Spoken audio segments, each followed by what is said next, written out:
Hi, everybody. Thanks for joining me for this prayerful pause with the pastor. Well, for joining Zara and me. There's no place to jump up there anymore, Zara. I don't know. I had to re-record one of my sessions with you a couple weeks ago, before her surgery, because I have a shelf up here that's, I don't know, 6 feet off the ground maybe. And of course she jumped up there because there was an opening. And then I continued to be taping. And the next thing I know, the books are falling on me. The sky is falling, Chicken Little. So I had to stop and re-record that one. But she's here and she's all through her surgery and she's looking like a very fine young cat now, 6 months old. And in case you care, I mean, there's no snow here. It's 31 degrees or something, and we're supposed to have 50% chance of snow today. Unlike some of you, I know one of our regular viewers reported in from Utah. You had 11 inches the other day. What the heck? Well, we will be getting some snow in the next couple of days because that's coming across the country. But right now, it's sunny, partly cloudy. I mean, beautiful cumulus clouds in the sky. And, yeah, crazy, huh? I wanted to talk a little bit today about Christmas, the afterglow, the aftermath of Christmas, and to just kind of ask you, what was yours like? To invite you to think about it now in hindsight, as to what you might have experienced this year that maybe you haven't taken the time to really focus on yet. So if it helps to pause this as you think about it, do, and then just release the pause button as we go on. But I'm interested this year in how people are deepening, how we all, myself included, are deepening our spirituality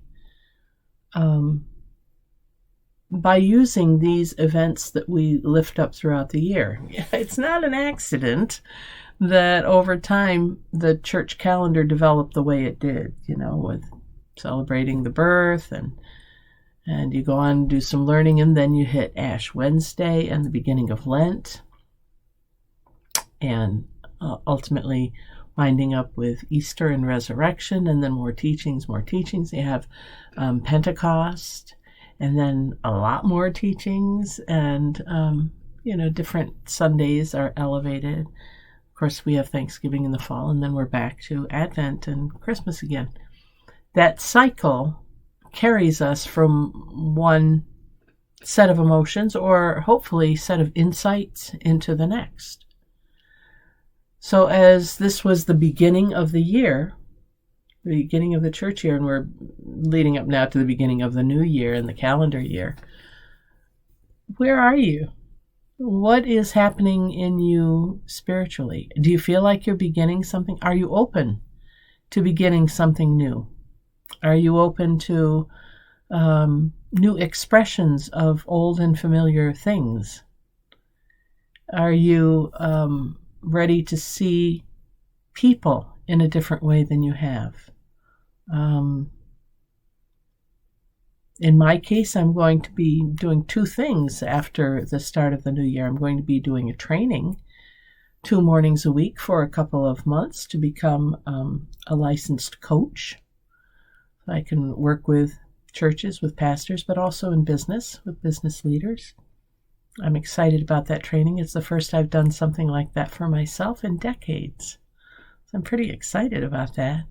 And I'm also beginning a second church. Both churches will be half-time, and I'm not going to discontinue what I'm doing at South. I'm just sort of adding on to a new experience with Irondequoit Presbyterian Church, and both of them are a matter of minutes from my house, so that's very, very convenient.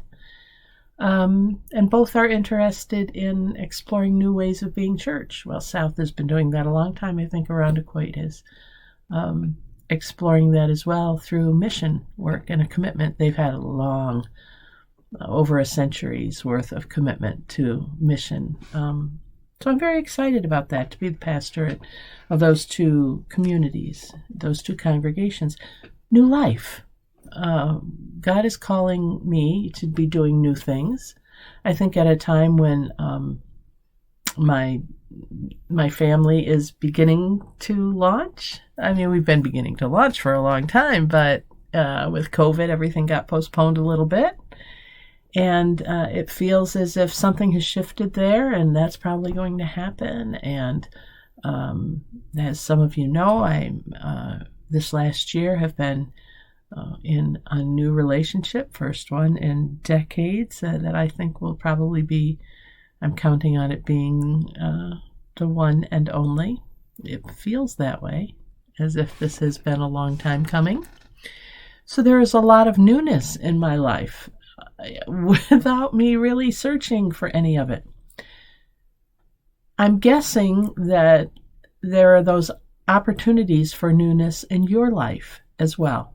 New friendships, new outlooks on things, new interpretations of things that have happened before. Maybe it's saying I really need to adopt a new way of looking at, or a new way of feeling about, fill in the blank, whatever it is, looking at the world, looking at climate change. I need to dive into this and feel differently about it. Or politics. I need to back off a little and not be quite as abrasive. I need to find out what the other people on the other side of the aisle are feeling and why they feel that way. I need to explore. There has to be something new. And I encourage you to do that. The time is right. We have it not only spiritually and religiously, but also with the start of a new year coming up at the end of the week. But for this time, what remains of it, I'm curious about Christmas and what it might have brought to you this year in terms of a spiritual gift that you were not expecting. It's so nice, isn't it, when we open gifts on Christmas morning to find something that we really weren't expecting, and it was just what we needed, though we didn't really know we needed it, or just what we wanted. What did you open? What was your spiritual gift this year that you have experienced through this holiday season? And how do you anticipate using it in the weeks, days, moments ahead? Okay, just something for you to consider. Spiritual gifts. What did you get? How are you going to use them? Thanks for spending this brief time with me during this transitional week between Christmas and New Year. Prayerful Pause of the Pastor will continue the best of my ability. May not be every day, but pretty much. I really enjoy starting my day by thinking of things, or recording several in advance, as I am wont to do when I have the time, because my mind is racing to these new ideas, and I found that if I don't record them, I forget about them. So I hope you have a great day today. I look forward to seeing you next time. Prayerful Pause of the Pastor, and I'm Pastor Deb Swift of South Presbyterian Church until February 1st, and then we'll have another church on there too. South Presbyterian Church in Rochester, New York. Until next time, God bless, take care, and bye for now.